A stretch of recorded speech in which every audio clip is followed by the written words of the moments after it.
Hi friends, welcome back to my video. ഇന്നത്തെ എൻ്റെ വീഡിയോയിലൂടെ ഞാൻ സംസാരിക്കാൻ പോകുന്ന ടോപ്പിക് എന്ന് പറയുന്നത് എനിക്ക് കിട്ടിയത് പൊതുജനങ്ങളുടെ അഭിപ്രായത്തിൽ നിന്ന് അത് വളരെ നിർണായകമായിട്ടുള്ള ഒരു ടോപ്പിക്കാണെന്ന് എനിക്ക് മനസ്സിലായി. എൻ്റെ വീഡിയോയുടെ അടിയിൽ വന്നിട്ടുള്ള ഒരു 99% കമൻസും അതേപോലെ തന്നെ ബോച്ചയ്ക്കെതിരായിട്ട് മറ്റ് പല മാധ്യമങ്ങളിൽ വന്നിട്ടുള്ള ന്യൂസുകളുടെ അടിയിലും വന്നിട്ടുള്ള കമൻറ്റുകൾ എടുത്തു നോക്കിയപ്പോൾ പൊതുജനങ്ങൾ മുഴുവനും ബോച്ചെ എന്ന് പറയുന്ന ബോബി ചെമ്മണ്ണൂരിന്റെ പക്ഷത്തേക്ക് മാറി നിന്ന് ചിന്തിക്കുന്നു എന്നുള്ളത് എനിക്ക് മനസ്സിലായപ്പോൾ അതിനെപ്പറ്റി ഒരു വീഡിയോ ചെയ്യണം എന്ന് എനിക്ക് തോന്നി. അതുകൊണ്ട് തന്നെ ഞാൻ ഇന്നത്തെ എൻ്റെ വീഡിയോയുടെ ടോപ്പിക്കായിട്ട് എടുത്തിരിക്കുന്നത് എന്തുകൊണ്ട് ബോച്ചയെ ജനങ്ങൾ നെഞ്ചിലേറ്റി ഹണി റോസിനെ തിരസ്കരിച്ചു എന്നുള്ളതാണ്. ഇനി ബോച്ചയുടെ ഒരു ബയോ നമ്മളൊന്ന് എടുത്ത് പരിശോധിക്കണമെങ്കിൽ, അല്ലെ അദ്ദേഹത്തിന്റെ ഒരു ബാക്ക്ഗ്രൗണ്ട് നമ്മൾ എടുത്ത് പരിശോധിക്കുകയാണെങ്കിൽ, പലപ്പോഴും അദ്ദേഹം ഒരു റിച്ചസ്റ്റ് മാനായിട്ട്, ഒരു ബിസിനസ് ഐക്കണായിട്ട് നമ്മുടെ കേരളത്തിലും അതേപോലെ തന്നെ ഇന്ത്യയിലും വിദേശ രാജ്യങ്ങളിലും അദ്ദേഹത്തിന്റെ കാൽ ചുവടുകൾ ഉറപ്പിച്ച മനുഷ്യനാണ്. പലപ്പോഴും അദ്ദേഹത്തെ പറ്റി പറയുന്നത് അദ്ദേഹം ഒരു ധനികനായ കോമാളിയാണെന്ന്. പലപ്പോഴും ഒരു കോമാളി വേഷം ധരിച്ചുകൊണ്ട് ഒരു സാധാരണ എന്താ പറയുക, ഒരു വെള്ളയിട്ട് മുടിയൊക്കെ നീട്ടി വളർത്തി ഇത്രയും റിച്ചസ്റ്റ് ആയിട്ടുള്ള ഒരാൾക്ക് എന്തിനാണ് അദ്ദേഹം ഇങ്ങനെയൊക്കെ ഉള്ള വേഷം കെട്ടി നടക്കുന്നതെന്നൊക്കെ പലരും ചോദിച്ചിട്ടുണ്ട്. മാത്രവുമല്ല, അദ്ദേഹത്തിന്റെ പല അഭിപ്രായങ്ങളും അഭിപ്രായ പ്രകടനങ്ങളും അദ്ദേഹത്തിന്റെ കമന്റുകളും അദ്ദേഹത്തിന്റെ ഡാൻസും കൂത്തും പാട്ടും ഒക്കെ എന്ന് വെച്ച് കഴിഞ്ഞാൽ ഒരു ബിസിനസ്സുകാരന് പറ്റാത്തൊരു ബോഡി ലാംഗ്വേജും ഒരു നിലവാരമില്ലാത്ത സംസാരവും എന്നൊക്കെ പറഞ്ഞു അദ്ദേഹത്തെ നമ്മൾ പലപ്പോഴും വിശേഷിപ്പിക്കാറുണ്ട്. പലരും വിശേഷിപ്പിക്കാറുണ്ട് ഒരു ധനികനായ കോമാളി എന്ന്. എനിക്കും നിങ്ങൾക്കും ഒക്കെ ഒരുപക്ഷെ അത് തോന്നിയിട്ടുണ്ടാകുമായിരിക്കും. എന്നാൽ ഈ ബോച്ചയ്ക്ക് തന്നെ അദ്ദേഹം ഇങ്ങനെയൊക്കെ ആണെങ്കിൽ തന്നെയും ജനങ്ങൾ ഇപ്പോൾ ഈ ഹണി റോസും അതേപോലെ തന്നെ ബോച്ചയും തമ്മിലുള്ള വിഷയം വന്നപ്പോൾ ഹണി റോസിനെ ഒരു മൂലയിലേക്ക് ഒതുക്കി മാറ്റി നിർത്തിക്കൊണ്ട് ബോച്ചേനെ എടുത്ത് അവരെ ശരിക്കും പറഞ്ഞാൽ അവരുടെ മനസ്സിന്റെ ഉള്ളിൽ പ്രതിഷ്ഠിക്കുന്നതായിട്ടാണ് നമുക്ക് കാണാൻ വേണ്ടി സാധിച്ചത്. അത് എന്തുകൊണ്ടാണ് എന്ന് ഇന്ന് പരിശോധിച്ചാൽ നമുക്ക് മനസ്സിലാക്കാൻ വേണ്ടി സാധിക്കും. ബോച്ച എന്ന് പറഞ്ഞ മനുഷ്യൻ അദ്ദേഹത്തിന്റെ ചുറ്റുപാട് നടക്കുന്ന ഒരുപാട് വിഷയങ്ങളിൽ അദ്ദേഹത്തിന്റെ സമയവും ശ്രദ്ധയും അദ്ദേഹം എഫോർട്ട് ഇടുന്നതായിട്ടൊക്കെ നമുക്ക് കാണാൻ വേണ്ടി സാധിക്കുന്നുണ്ട്. പ്രത്യേകിച്ച് പറയുകയാണെങ്കിൽ ജീവകാരുണ്യ പ്രവർത്തനങ്ങളിലൊക്കെ ബോച്ച വളരെയധികം സജീവ സാന്നിധ്യമാണ്.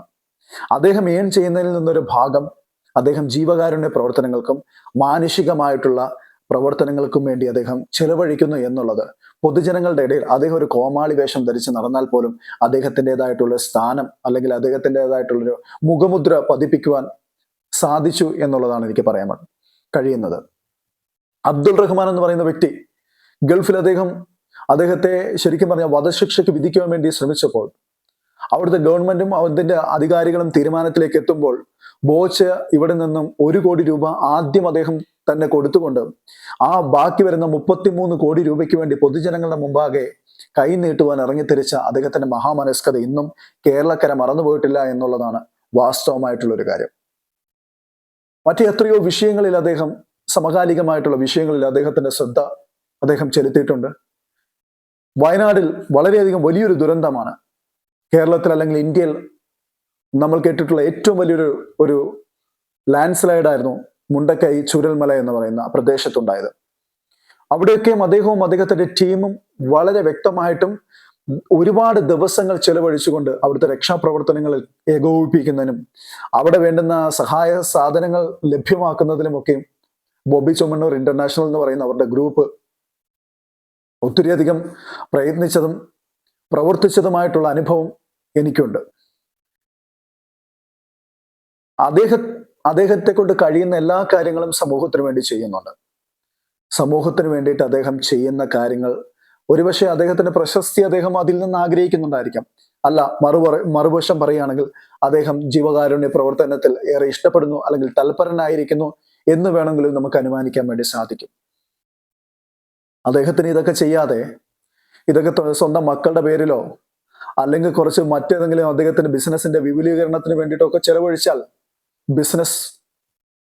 ബിസിനസ്മാൻമാർ ചെയ്യുന്നത് പോലെ അദ്ദേഹത്തിന് വേണമെങ്കിൽ ചെയ്യാം. ഇന്ന് എത്രയോ ബിസിനസ്മാൻമാരുണ്ട്, അവര് ഒരു നയാ പൈസ സമൂഹത്തിന് വേണ്ടി കൊടുക്കാതെ സ്വന്തം കാര്യം ചിന്താവ എന്ന് പറഞ്ഞ് നടക്കുന്നവരുണ്ട്. പക്ഷെ അതേപോലെ ആകാതെ ബോബി ചെമ്മണ്ണൂർ എന്ന് പറയുന്ന വ്യക്തി ഈ സമൂഹത്തിൽ ഇറങ്ങി ഇങ്ങനെല്ലാം കാണിച്ചു കൂട്ടുന്നുണ്ട്. അദ്ദേഹം ഒരുപാട് വിക്രീസുകൾ അദ്ദേഹം കാണിച്ചു കൂട്ടുന്നു. ഒരുപാട് പരിപാടികളുണ്ട് അദ്ദേഹത്തിന്റെ. പരിപാടികൾ എന്ന് പറഞ്ഞു കഴിഞ്ഞാൽ നമുക്ക് ഒരുപക്ഷെ ചിന്തിക്കാൻ കഴിയുന്നതിനെക്കാട്ടിയൊക്കെ അപ്പുറത്താണ്.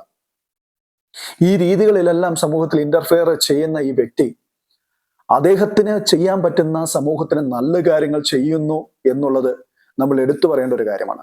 ബോബി ചെമ്മണ്ണൂരിന്റെ പണം കണ്ടിട്ടോ അല്ലെങ്കിൽ ബോബി ചെമ്മണ്ണൂർ പറയുന്ന ഈ ദ്വയാർത്ഥ പ്രയോഗങ്ങളിൽ ഇഷ്ടപ്പെട്ടതുകൊണ്ടോ അല്ല കേരള സമൂഹം അദ്ദേഹത്തിന്റെ ഒപ്പം നിൽക്കുന്നത്. കാരണം അദ്ദേഹത്തെ കൊണ്ട് ഈ സമൂഹത്തിന് ആവശ്യമുണ്ട്.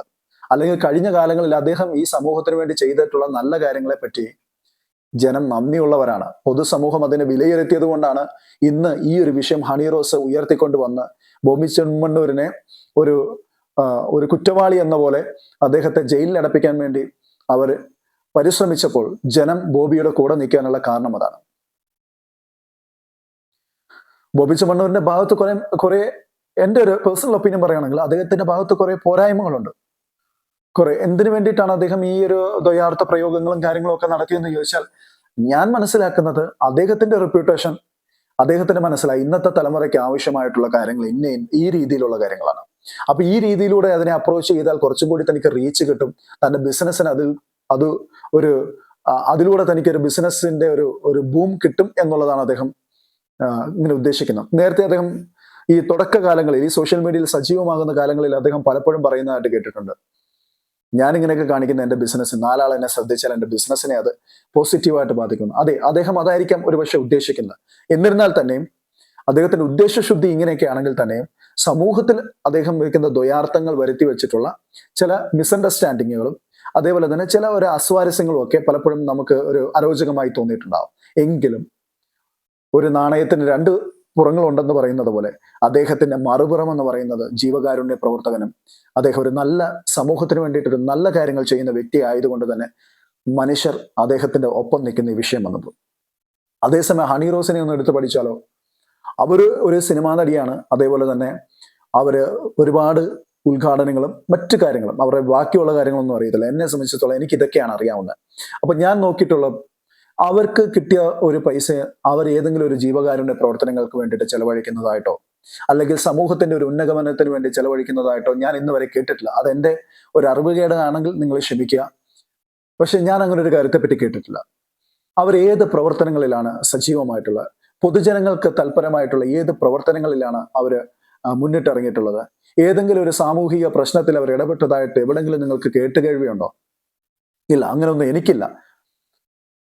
പിന്നെ അവരുടെ സംഘടനയായിട്ടുള്ള ആ അമ്മയിൽ തന്നെ പല പ്രശ്നങ്ങളും ഉണ്ടായിട്ടുണ്ട്. ഹേമ കമ്മിറ്റിയിലെ പ്രശ്നങ്ങൾ വന്നു. അതെന്താണെന്നുള്ളത് നമുക്ക് എല്ലാവർക്കും അറിയാം. ബോബി ചെമ്മണ്ണൂരിനെതിരെ ഹണി റോസ് കംപ്ലൈന്റ് കൊടുക്കുമ്പോൾ അവരതിനകത്ത് ഉന്നയിച്ച ഒരു വേർഡ് ഇതാണ്: സ്ത്രീത്വത്തെ അപമാനിക്കുന്ന രീതിയിലുള്ള പരാമർശങ്ങളാണ് പലപ്പോഴും ബോബിയുടെ വാക്കിൽ നിന്ന് അല്ലെങ്കിൽ ബോബി ചെമ്മണ്ണൂരിന്റെ ബോച്ചയുടെ വായിൽ നിന്ന് വരുന്നത്. അദ്ദേഹം മനഃപൂർവ്വമായിട്ട് തന്നെ അപമാനിക്കുവാൻ വേണ്ടി ശ്രമിക്കുന്നു. ദ്വയാർത്ഥങ്ങളിലൂടെ തന്നെ സെക്ഷുവലായിട്ടുള്ള കാര്യങ്ങൾ പറഞ്ഞുകൊണ്ട് അദ്ദേഹം സ്ത്രീജനങ്ങളെ മുഴുവനും അപമാനിക്കുന്നു എന്നുള്ള തരത്തിലാണ് ഹണി ആ ഒരു കംപ്ലൈന്റിനകത്ത് അത് പറഞ്ഞു വെച്ചിരിക്കുന്നു എന്നതാണ് എൻ്റെ അറിവ്. അപ്പോൾ ഞാൻ ചോദിച്ചോട്ടെ, ഈ സ്ത്രീത്വത്തെ പറ്റി സംസാരിക്കുന്ന ഹണി റോസ് എന്തുകൊണ്ട് ഹേമ കമ്മിറ്റിയുടെ ആരോപണം അല്ലെങ്കിൽ ഹേമ കമ്മിറ്റിയുടെ കണ്ടെത്തലുകൾ വന്നപ്പോൾ അമ്മയിലെ പ്രമുഖ നടന്മാരും പലർക്ക് നേരെയും വിരൽ ചൂണ്ടിയപ്പോൾ അവിടെ പല സ്ത്രീകളും ഇതേപോലെ ഇരകളാക്കപ്പെട്ടു, അവർ ആരോപണങ്ങളും അതേപോലെ തന്നെ അവർ ഈ പറയുന്ന രീതിയിലുള്ള തങ്ങൾ പീഡിപ്പിക്കപ്പെട്ടുവെന്നും തങ്ങളെ ചൂഷണം ചെയ്തുവെന്നും പറഞ്ഞു വന്നപ്പോൾ ഒരൊറ്റ വാക്ക് ഹണി റോസ് അവിടെ സംസാരിച്ചതായിട്ട് എവിടെയും കാണാൻ വേണ്ടി സാധിച്ചിട്ടില്ല. എന്തുകൊണ്ട് ഹണി റോസ് അവിടെ പ്രതികരിച്ചില്ല? അവർക്കൊരു സാമൂഹിക പ്രതിബദ്ധതയുള്ള ഒരു സ്ത്രീ ആയിരുന്നെങ്കിൽ അവരിന്ന് ബോബി ചെമ്മണ്ണൂരിനെതിരെ പറഞ്ഞതുപോലെ ഇയാൾ സ്ത്രീത്വത്തെ അപമാനിക്കുന്നതാണെങ്കിൽ ആ സ്ത്രീത്വത്തിന് അവർ വില കൊടുക്കുന്നുണ്ടെങ്കിൽ എന്തുകൊണ്ട് തന്റെ കൂടെയുള്ള തന്റെ സഹപ്രവർത്തകർ വിഷയങ്ങളിൽ സജീവമായി ഇടപെട്ടില്ല? ചോദ്യങ്ങൾ ഉയർന്നു വരും. സമൂഹം ചോദ്യം ചോദിച്ചുകൊണ്ടേയിരിക്കും. ചോദ്യങ്ങൾക്ക് മറുപടി പറയുവാൻ അതിന് കപ്പാസിറ്റി ഉണ്ടെങ്കിൽ ഹണി റോസ് ഈ വിഷയത്തിൽ അവർ അഭിപ്രായം പറയണം. ബോച്ച എന്ന് പറയുന്ന വ്യക്തിയുടെ ഭാഗത്തെ ന്യായീകരിച്ചുകൊണ്ടല്ല പറയുന്നത്. അദ്ദേഹം അങ്ങനെ ഒരു കാര്യം പറഞ്ഞിട്ടുണ്ടെങ്കിൽ അദ്ദേഹം പറഞ്ഞിരുന്നു, ഹണി റോസിന് വിഷമമായെങ്കിൽ അവർക്കതൊരു മുറിവായെങ്കിൽ ഞാൻ അവരോട് ക്ഷമ ചോദിക്കാം എന്നുള്ള കാര്യം അദ്ദേഹം പറഞ്ഞിരുന്നു. ഇതൊരു ക്ഷമാപണത്തിൽ തീർക്കാമായിരുന്നു. കാരണം അദ്ദേഹം ഇവരെ ടാർഗറ്റ് ചെയ്ത് എവിടെയും പറയുന്നില്ല. അദ്ദേഹം അദ്ദേഹത്തിന്റെ ബിസിനസിന്റെ ഡെവലപ്മെന്റിന് വേണ്ടി കാര്യങ്ങൾ സംസാരിച്ചപ്പോൾ അദ്ദേഹം പലപ്പോഴും സ്വീകരിക്കുന്ന ഒരു ഒരു ഒരു നയമാണ് എന്താ പറയുന്ന ഡബിൾ മീനിങ്ങിലൂടെ സംസാരിക്കുക. അത് മ്ലേച്ഛതയാണെങ്കിൽ അദ്ദേഹം അതിന് ക്ഷമ പറയട്ടെ. അത് മ്ലേച്ഛതയായി പോകുന്നെങ്കിൽ സമൂഹം അതിനെ ചോദ്യം ചെയ്യട്ടെ. ഹണി റോസ് എന്ന് പറയുന്ന വ്യക്തി തന്റെ സഹപ്രവർത്തകരുടെ വിഷയങ്ങളിൽ പോലും മൗനം പാലിക്കുന്ന ഇദ്ദേഹമാണ് ബോബിക്കെതിരെ സ്ത്രീത്വത്തിന്റെ പേരും പറഞ്ഞുകൊണ്ട് അദ്ദേഹത്തെ ജയിലിൽ അടപ്പിക്കാൻ വേണ്ടിയിട്ട് മുൻകൈയെടുത്ത് അദ്ദേഹത്തിനെ ഈ രീതിയിലേക്ക് കൊണ്ടുവന്ന് എത്തിച്ചത്. അതുകൊണ്ട് തന്നെ പൊതുസമൂഹത്തിൽ ഇപ്പൊ ബോച്ചേന്റെ കൂടെ ജനം നിൽക്കണമെങ്കിൽ അദ്ദേഹത്തിന്റെ ഭാഗത്ത് ഒരു നല്ല ക്വാളിറ്റി ഉണ്ടാവും. അപ്പൊ ഹണീന്റെ ഭാഗത്തേക്ക് ജനങ്ങൾ എന്തുകൊണ്ട് നിൽക്കുന്നില്ല? അപ്പൊ ഹണീന്റെ ഭാഗത്ത് എടുത്തു പറയാൻ വേണ്ടിയിട്ട് യാതൊന്നുമില്ല. അവരവരുടെ കാര്യം നോക്കുന്നു, അവരവരുടെ സെൽഫിഷ് ആയിട്ടുള്ള കാര്യങ്ങൾ നോക്കുന്നു, അവരവരുടെ കരിയർ നോക്കുന്നു, അവർക്ക് എന്തൊക്കെ നേടിയെടുക്കാൻ വേണ്ടി സാധിക്കും, അതിനെപ്പറ്റിയാണ് അവർ ചിന്തിക്കുന്നത്. ബോബി തന്റെ നേട്ടങ്ങളോടൊപ്പം തന്നെ ജനങ്ങളുടെ ക്ഷേമവും അവർക്ക് വേണ്ടുന്ന സഹായങ്ങളും കൊടുക്കുവാൻ വേണ്ടി അദ്ദേഹം ശ്രദ്ധിച്ചു. സമൂഹത്തിന്റെ മുഖ്യധാരയിലേക്ക് അദ്ദേഹം ഇറങ്ങി പ്രവർത്തിച്ചു. സാമൂഹികപരമായിട്ടുള്ള കാര്യങ്ങളിൽ അദ്ദേഹത്തിൻ്റെതായിട്ടുള്ള ഇടപെടലുകൾ വളരെ കൃത്യമായിരുന്നു. അതുകൊണ്ടൊക്കെ തന്നെയാണ് ജനങ്ങൾ ബോബിയെ സ്വീകരിക്കുകയും അതേപോലെ തന്നെ ഹണിയെ തിരസ്കരിക്കുകയും ചെയ്തത്. കൂടുതൽ വലിയ കാര്യങ്ങളിലൊന്നും ഇടപെട്ടില്ലെങ്കിൽ പോലും ആ ഹേമ കമ്മിറ്റിയുടെ ഒക്കെ റിപ്പോർട്ട് വന്ന സമയത്ത് ശക്തിയുക്തമായിട്ട് അതിനെതിരെ എതിർക്കാമായിരുന്നു. അപ്പോൾ അവർ നോക്കിയത് ഇതാണ്: അതിനകത്ത് പ്രതികരിച്ചു കഴിഞ്ഞാൽ തനിക്ക് അവസരങ്ങൾ നഷ്ടപ്പെടും, താൻ ടാർഗറ്റ് ചെയ്യപ്പെടും. അപ്പോൾ അതൊന്നും വേണ്ട എന്നുള്ളൊരു തീരുമാനമാണ്. അങ്ങനെ ഇന്നത്തെ നമ്മുടെ സമൂഹത്തിൽ ബോബി ഇതേപോലെ ഒരു സ്റ്റാൻഡ് എടുത്തിരുന്നെങ്കിൽ ഇന്ന് ബോബിയുടെ കൂടെ ഒരു മനുഷ്യന്മാരും ഉണ്ടാകത്തില്ല. അപ്പൊ ബോബിക്ക് അനുകൂലമായിട്ട് ജനങ്ങൾ സംസാരിക്കാൻ വേണ്ടി വന്നതിന്റെ ഏറ്റവും വലിയ റീസൺ ജനങ്ങൾക്ക് ബോബിയെ കൊണ്ട് ആവശ്യമുണ്ട്, സമൂഹത്തിന് ബോബിയെ കൊണ്ട് ആവശ്യമുണ്ട്. അതേസമയം ഹണി റോസിനെ കൊണ്ട് സമൂഹത്തിന് ഒരു ആവശ്യവും ഇല്ല എന്നുള്ളതാണ് ജനം വിലയിരുത്തുന്നത്. അത് എൻ്റെ അഭിപ്രായമല്ല, ജനങ്ങളുടെ പൊതുവായിട്ടുള്ള ഒരു അഭിപ്രായമാണ്. അപ്പോൾ ഇതാണ് എനിക്ക് ഏറ്റവും കൂടുതൽ ഇന്നത്തെ കമന്റുകളിൽ നിന്നും എനിക്ക് മനസ്സിലായ ഒരു കാര്യം എന്ന് പറഞ്ഞു കഴിഞ്ഞാൽ, ഇത്രയൊക്കെ ഈ പ്രശ്നങ്ങളൊക്കെ നടന്നെങ്കിൽ പോലും ബോച്ചേന്റെ കൂടെ ആൾക്കാർ കട്ടയ്ക്ക് നിൽക്കുന്നുണ്ട്. ബോച്ചേന്റെ കൂടെ ആൾക്കാർ കട്ടയ്ക്ക് തന്നെ നിൽക്കുന്നുണ്ട്.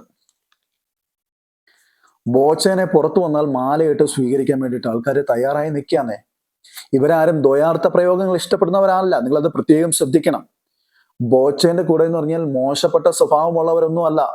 സമൂഹത്തിലെ ആണും പെണ്ണും, അത് വയസ്സായവരായാലും അത് ചെറിയ കുട്ടികളാണെങ്കിൽ പോലും അദ്ദേഹത്തിന്റെ ഒപ്പം നിൽക്കുന്നു. അതിന്റെ കാരണമാണ് ഞാൻ നേരത്തെ പറഞ്ഞത്. അത് ഇവരെല്ലാം ഒരു പാറ പോലെ ഇദ്ദേഹത്തിന്റെ പിന്നിൽ ഉറച്ചു നിൽക്കുകയാണ് ചെയ്യുന്നത്.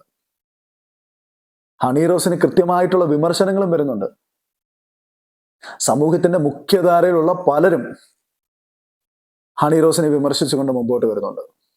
ഹണി റോസ് കാണിച്ചത് വലിയൊരു അബദ്ധമാണ്. അത് അവരുടെ കരിയറിന് മേൽ അവര് അതിനെ നശിപ്പിക്കാൻ വേണ്ടിയിട്ട് അല്ലെങ്കിൽ അതിനെ ഇല്ലാതാക്കാൻ വേണ്ടിയിട്ട് അവരെടുത്ത ഒരു തീരുമാനമായിട്ട് മാത്രമാണ് എനിക്കിതിനെ വ്യാഖ്യാനിക്കാൻ വേണ്ടി സാധിക്കുക. അവർ ഇതിൽ നിന്ന് എന്ത് നേടി എന്ന് ചോദിച്ചാൽ ഒന്നും നേടിയില്ല. ഇതേപോലുള്ള പ്രതികരണമൊക്കെ സ്വന്തം അമ്മയിൽ ഹണി റോസ് കാണിച്ചിരുന്നെങ്കിൽ അമ്മ എന്ന് പറയുന്ന സംഘടന കുറച്ചും കൂടി കാര്യക്ഷമവും കുറച്ചും കൂടി സുതാര്യവും കുറച്ചും കൂടി മെച്ചപ്പെട്ട ഒരു സംഘടനയുമായി മാറിയാണ്. അപ്പൊ ഇതൊക്കെ ഒരു ഇരട്ടത്താപ്പിന്റെ ഭാഗമാണ്. അവിടെ അങ്ങനെ ആകാം, ഇവിടെ അത് ഇങ്ങനെ ആയിക്കൂടാ എന്ന് പറയുന്നത് ഒരു ഇരട്ടത്താപ്പ് നയം. അതൊരു ബിസിനസ് നയമാണ്. ആ ബിസിനസ് നയത്തെയാണ് ജനങ്ങൾ അതിനെ ശക്തിയുക്തമായിട്ട് എതിർക്കുന്നത്. അവിടെയാണ് ഹണിയുടെ കാലിടറിപ്പോയത്. ഒരുപക്ഷെ ബോച്ച എന്ന് പറയുന്ന വ്യക്തി തന്റെ ബിസിനസ്സിൽ മാത്രം കേന്ദ്രീകരിച്ച് മാറിയിരിക്കുകയും ഹണി കുറച്ചും കൂടി പൊതുപ്രവർത്തനങ്ങളിലേക്ക് ഇറങ്ങി വന്ന് പൊതുജനങ്ങളോടൊപ്പം ചേർന്ന് നിന്നുകൊണ്ട് പ്രവർത്തിക്കുന്ന ഒരു വ്യക്തിയായിരുന്നെങ്കിൽ ഇന്ന് ഹണിക്ക് ഇങ്ങനെ ഒരു സോഷ്യൽ മീഡിയയിൽ ഇത്രയധികം അപമാനം അല്ലെങ്കിൽ ഇത്രയധികം ആക്ഷേപം കേൾക്കേണ്ടതായിട്ട് വരത്തില്ല. ഇന്നലകളിൽ നിങ്ങളെ ഒരല്പമെങ്കിലും സ്നേഹിച്ചിരുന്നവർ ഇന്ന് നിങ്ങളെ വെറുക്കാൻ വേണ്ടി തുടങ്ങി. ഇന്നലകളിൽ നിങ്ങളെ കാണാൻ വേണ്ടി ഓടി വന്ന ആരാധകർ ഇന്ന് നിങ്ങളെ കണ്ടാൽ കാർക്കിച്ച് തുപ്പുന്ന ഒരു അവസ്ഥയിലേക്ക് നിങ്ങൾ കാര്യങ്ങളെ കൊണ്ടുവന്ന് എത്തിച്ചു. പലരും ചോദിക്കുന്ന ഒരു ചോദ്യമുണ്ട്, ഹണീനെ ബോച്ച കയറി പിടിച്ചതൊന്നുമില്ലല്ലോ എന്നൊക്കെ. കാരണം അത്രയും വലിയ സംഭവങ്ങളൊക്കെ അമ്മയിൽ നടന്നു, പീഡന കേസുകളൊക്കെ പലതും നടന്നു. അതിൻ്റെ ഒന്നും 7 അയലോക്കത്ത് പോലും വരുന്നൊരു കാര്യമല്ലല്ലോ ബോച്ചയുടെ ഭാഗത്തുനിന്ന് ഉണ്ടായത് എന്ന് പലരും അതിനെ സപ്പോർട്ട് ചെയ്ത് സംസാരിക്കാൻ വേണ്ടി തുടങ്ങിയിട്ടുണ്ട്. ഞാൻ ബോച്ചയുടെ ആരാധകനോ അല്ലെങ്കിൽ ബോച്ചയുടേതായിട്ടുള്ള എന്തെങ്കിലും മുൻകാലങ്ങളിൽ അദ്ദേഹത്തിൻ്റെ ഒരു സഹായം സ്വീകരിച്ചതോ ആയിട്ടുള്ള ഒരു വ്യക്തിയല്ല. എൻ്റെ അറിവിൽ എനിക്ക് പൊതുജനങ്ങൾ തന്ന അറിവ്, അവരെനിക്ക് എന്നിലേക്ക് പകർന്നു തന്ന ഒരു ഇൻസ്പിറേഷൻ കൂടി അതിൽ നിന്നാണ് ഞാൻ ഈ വീഡിയോ ചെയ്യാൻ താല്പര്യപ്പെടുന്നത്. ബോച്ചയുടെ ദ്വയാർത്ഥ പ്രയോഗങ്ങൾ പലതും കണ്ടിട്ടുള്ള അതിൻ്റെ അസഭ്യത പല ഭാഗങ്ങളിലും പലപ്പോഴും അസഭ്യമായിട്ടൊക്കെ തോന്നുന്നുണ്ട്. അതിനെയൊക്കെ ഞാൻ ശക്തിയുക്തമായിട്ട് എതിർക്കുന്നു. ബോച്ച ഇങ്ങനെയുള്ള പരിപാടികൾ നിർത്തണം എന്നുള്ളതാണ് എൻ്റെ ഒരു പേഴ്സണൽ ഒപ്പീനിയൻ. നിങ്ങളൊരു യങ്ങർ ബ്രദർ എന്നുള്ള രീതിയിൽ ഞാൻ നിങ്ങളോട് പറയുകയാണ്, നിങ്ങൾ അങ്ങനെയുള്ള പദപ്രയോഗങ്ങളും അങ്ങനെയുള്ള സംസാര രീതികളും നിങ്ങൾ ഒഴിവാക്കാൻ വേണ്ടി ശ്രമിക്കണം. നിങ്ങൾ ഇനിയും പൊതുജനങ്ങൾക്ക് വേണ്ടിയിട്ടും അവരുടെ പ്രവർത്തനങ്ങൾക്ക് വേണ്ടിയിട്ടും അവരുടെ ക്ഷേമത്തിന് വേണ്ടിയിട്ടും നിങ്ങൾ മുന്നിട്ടിറങ്ങണം. നിങ്ങളുടെ ബിസിനസ് കുതിച്ചുകൊണ്ടേ മുമ്പോട്ടിരിക്കും. കാരണം നിങ്ങളുടെ പിന്നിൽ പ്രാർത്ഥിക്കുന്ന, നിങ്ങൾക്ക് വേണ്ടി പ്രാർത്ഥിക്കുന്ന ഒരു നല്ലൊരു ശതമാനം ആൾക്കാരുണ്ടെന്ന് ഞാൻ വിശ്വസിക്കുന്നു. നിങ്ങളെപ്പറ്റി പല അഭിപ്രായങ്ങളും പറയുന്നുണ്ടാവും പൊതുജനം. ആ അഭിപ്രായങ്ങൾക്കൊക്കെ മീതെയായിട്ട് നിങ്ങൾക്ക് നിങ്ങളുടേതായിട്ടുള്ള ഒരു സ്റ്റാൻഡ് പൊതുസമൂഹത്തിൽ എടുക്കാൻ വേണ്ടി കഴിഞ്ഞു. അതുകൊണ്ട് തന്നെയാണ് ഇന്ന് ഈ സമൂഹം മുഴുവനും ഒറ്റക്കെട്ടായിട്ട് നിങ്ങളുടെ ഒപ്പം നിൽക്കുന്ന ഹണി റോസിനെ നിശിതമായി വിമർശിക്കുകയും നിശിതമായിട്ട് അകറ്റി നിർത്തുകയും ചെയ്യുന്നത് ഇതിൻ്റെ പേരിലാണ്. എനിക്കിനി ഒരു കാര്യം കൂടെ പറയാനുള്ളത്, ശിഖണ്ഡിനെ മുൻനിർത്തിക്കൊണ്ട് യുദ്ധം നയിച്ച് ജയിക്കാൻ വേണ്ടിയിട്ടുള്ള പടപ്പുറപ്പാട് ആരെങ്കിലും എടുക്കുന്നുണ്ടോ എന്നുള്ളതും ഇതിൽ എനിക്കൊരു സംശയമുണ്ട്. വ്യക്തമായിട്ട് ഇതിൻ്റെ പിന്നിൽ ഒരു രാഷ്ട്രീയ ഒരു കാൽവെപ്പ് അല്ലെങ്കിൽ ഒരു കരുനീക്കം ഇതിന് പിന്നിലുണ്ടോ എന്ന് നമുക്ക് സംശയിക്കേണ്ടിയിരിക്കുന്നു. ബോച്ചയുടേതായിട്ടുള്ള പ്രസ്ഥാനങ്ങളെയും അദ്ദേഹത്തെയും നശിപ്പിക്കാൻ വേണ്ടിയിട്ട് ചില നിഗൂഢ ശക്തികൾ ഇതിന്റെ പിന്നിൽ കളിക്കുന്നുണ്ടോ എന്നുള്ളതും നമ്മൾ എടുത്തു പറയേണ്ടിയിരിക്കുന്നു. ഹണി റോസ് എന്ന് പറയുന്ന വ്യക്തിക്ക് ഏറ്റിരിക്കുന്ന ഏറ്റവും വലിയൊരു തിരിച്ചടിയാണ് അവർ ഈ കേസ് കൊടുത്തതിന് ശേഷം ഇപ്പോൾ അവർ നേരിട്ടുകൊണ്ടിരിക്കുന്ന ഈ സൈബർ ബുള്ളിങ്ങും ഈ സൈബർ ഇടങ്ങളിൽ അവർ നേരിട്ടുകൊണ്ടിരിക്കുന്ന ഏറ്റവും വലിയ പ്രതിഷേധവും. അപ്പോൾ ഇന്നത്തെ എൻ്റെ വീഡിയോയിലൂടെ ഞാൻ പറയാൻ ആഗ്രഹിച്ച കാര്യം ഇത്രയേ ഉള്ളൂ. ബോച്ച ജനങ്ങൾക്ക് വേണ്ടി പ്രവർത്തിച്ചു. അതുകൊണ്ട് ജനം അദ്ദേഹത്തിന്റെ കൂടെ നിന്നു. ജനക്ഷേമപരമായിട്ടുള്ള കാര്യങ്ങളിൽ അദ്ദേഹം ശ്രദ്ധ കേന്ദ്രീകരിച്ചു. അതുകൊണ്ട് ജനങ്ങൾ അദ്ദേഹത്തിന്റെ ഒപ്പം നിന്നു. ഹണി റോസ് വ്യക്തിപരമായ കാര്യങ്ങൾക്ക് വേണ്ടി നിന്നു. അതുകൊണ്ട് അത് ജനങ്ങൾക്ക് അറിയേണ്ട കാര്യമല്ല. അത് അവരുടെ പേഴ്സണൽ മാറ്ററായിട്ടാണ് ജനങ്ങൾ അതിനെ എടുത്തിരിക്കുന്നത്. ഞാൻ ഹണി റോസ് എന്ന് പറയുന്ന ആ ഒരു സ്ത്രീത്വത്തെ ബഹുമാനിക്കുന്നുണ്ട്, എല്ലാ കാര്യങ്ങളും ചെയ്യുന്നുണ്ട്. അവർ നേരിട്ട് ഏതെങ്കിലും മാനസിക പീഡനങ്ങളോ പ്രയാസങ്ങളോ ഉണ്ടെങ്കിൽ അതെന്താണെന്ന് നമുക്ക് ഇതുവരെ പൊതുവിൽ കിട്ടിയിട്ടില്ല. അങ്ങനെ എന്തെങ്കിലും ഉണ്ടെങ്കിൽ അതിൽ അവർക്ക് പ്രതിഷേധിക്കാനുള്ള എല്ലാ അവസരങ്ങളുണ്ട്. അതെല്ലാം സഭ്യമായ രീതിയിൽ അവർക്ക് ചെയ്യുവാനുള്ള അവകാശവും ഇന്ന് ഇന്ത്യ മഹാരാജ്യത്തിലുണ്ട്. നമുക്ക് ഓരോരുത്തർക്കും അമ്മയും പെങ്ങന്മാരും അതേപോലെ തന്നെ കൂട്ടുകാരായ സഹോദരിമാരും ഒക്കെ ഉണ്ട്. അവർക്കും നാളുകളിൽ എന്തെങ്കിലും ഒരു വിഷമം വന്നാൽ നമ്മൾ അതിൻ്റെ മുഖ്യധാരയിൽ നിൽക്കണം. അപ്പോൾ അതുപോലെ തന്നെയാണ് എനിക്ക് ഹണി റോസിനും പറയാനുള്ളത്. നിങ്ങളുടെ പ്രശ്നങ്ങൾ അതിൻ്റെ ഇൻറ്റൻസിറ്റി എത്രത്തോളം ഉണ്ടെന്നുള്ളത് നിങ്ങൾക്ക് മാത്രമേ അറിയാവുള്ളൂ. അത് നിങ്ങൾ ഇതുവരെയും പൊതുജന സമക്ഷത്തിലേക്ക് കൊണ്ടുവന്നിട്ടില്ല. അതും നിങ്ങളുടെ ഭാഗത്തു നിന്നുള്ള ഒരു മിസ്റ്റേക്കാണ്. ഒരു കുന്തി ദേവി എന്ന് വിളിച്ചത് കൊണ്ട് മാത്രം ഇത്ര വലിയൊരു അപമാനിതയായി തീരാൻ വേണ്ടിയിട്ട് എന്താ ഉള്ളതെന്ന് മനസ്സിലാക്കുന്നില്ല. കാരണം നിങ്ങളുടെ വേഷ സംവിധാനം കണ്ടിട്ട് നിങ്ങളെ പലരും ട്രോളുന്നുണ്ട്. നിങ്ങൾ ധരിച്ച് പൊതുസമൂഹത്തിലേക്ക് ഇറങ്ങുന്ന നിങ്ങളുടെ ആഭരണങ്ങളും നിങ്ങളുടെ വസ്ത്രവേഷഭൂഷാദികളുമാണ് നിങ്ങളെ ഏറ്റവും കൂടുതൽ വിമർശിക്കുവാൻ ജനങ്ങൾ എടുത്തിരിക്കുന്ന ഒരു ആയുധം. അപ്പൊ അത് നിങ്ങൾ മനസ്സിലാക്കാതെ പോകരുത്. നല്ലതിനെ നല്ലതെന്നും മോശത്തെ മോശമെന്നും പറയുവാൻ ഏറ്റവും കൂടുതൽ കപ്പാസിറ്റി ഉള്ള ഒരു ജനസമൂഹമാണ് മലയാളി. അവരത് കൃത്യമായി ചെയ്യും. അതിൽ നമ്മൾ അസ്വസ്ഥരായിട്ട് കാര്യമില്ല. ഇപ്പോൾ നിങ്ങളിപ്പോൾ പറയുന്ന രാഹുൽ ഈശ്വറിനെതിരെ കംപ്ലൈന്റ് കൊടുക്കുന്നു. എന്ത് കാര്യത്തിനാണ്? അദ്ദേഹം രണ്ട് പക്ഷവും കൃത്യമായി പറയുന്നുണ്ട്. അപ്പോൾ എനിക്കൊരു കാര്യം മനസ്സിലായത്, ഹണി റോസിന്റെ അസഹിഷ്ണുതയിൽ നിന്നുണ്ടായ ഒരു കേസാണ് ഇപ്പോൾ ഈ ബോച്ചയ്ക്കെതിരെയും ഇപ്പോൾ രണ്ടാമത് രാഹുൽ ഈശ്വറിനെതിരെയും കേസ് കൊടുക്കുമെന്ന്. അപ്പോൾ തന്നെ നമുക്ക് മനസ്സിലാവും നിങ്ങൾക്കൊരു ക്ഷമയുമില്ല, നിങ്ങൾ ക്ഷമിക്കുവാൻ തയ്യാറല്ല. നിങ്ങൾക്ക് സഹിഷ്ണുത എന്ന് പറയുന്ന സംഭവം ഇല്ലാത്തത് കൊണ്ടാണ് നിങ്ങളുടെ ഈ കരിയറിനെ പോലും ഇത്രയധികം ക്രിട്ടിക്കലി ബാധിക്കുന്ന ഒരു സംഭവമാക്കി ഇതിനെ മാറ്റിയതെന്നാണ് എനിക്ക് പറയാൻ സാധിക്കുക. അങ്ങനെ തന്നെ ആയിരിക്കാം മലയാളക്കരയിലെ ഓരോ വ്യക്തികൾക്കും സംസാരിക്കാൻ വേണ്ടി കഴിയുക. പ്രിയപ്പെട്ടവരെ, ഞാൻ എൻ്റെ വീഡിയോ ഇവിടെ അവസാനിപ്പിക്കുന്നു. നിങ്ങൾക്ക് എൻ്റെ ഈ ഒരു ടോപ്പിക് ഇഷ്ടമായെങ്കിൽ നിങ്ങൾ ലൈക്ക് ചെയ്യുക. അതേപോലെ തന്നെ നിങ്ങളുടെ ഈ വിഷയത്തിലുള്ള നിങ്ങൾ കൃത്യമായ നിലപാട് കമൻറ്റുകളായിട്ട് അറിയിക്കുക. ഒപ്പം തന്നെ എൻ്റെ ചാനൽ സബ്സ്ക്രൈബ് ചെയ്യുക. തൊട്ടടുത്ത ബെല്ലൈക്കൺ കൂടി എനേബിൾ ചെയ്താൽ ഞാൻ അപ്ലോഡ് ചെയ്യുന്ന വീഡിയോസ് നിങ്ങൾക്ക് നോട്ടിഫിക്കേഷൻ ആയി കിട്ടും. അപ്പം മറ്റൊരു വീഡിയോയുമായി കാണും വരെ